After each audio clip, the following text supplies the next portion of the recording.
என்னவென்று சொல்லாமல் ஏங்க ஏங்க அழுகை வந்தது. எந்த சோகம் உன்னை தாக்கும் என்றெண்ணும் போது வந்த அழுகை வந்தது. மனிதர் உணர்ந்து கொள்ள இது மனித காதல் அல்ல, அதையும் தாண்டி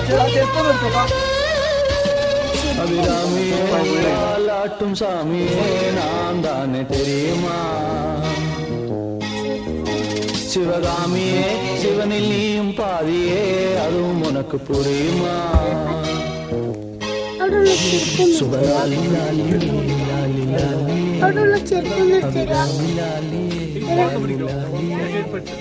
அபிராமியே வாலாட்டும் சாமியே நான் தானே தெரியுமா?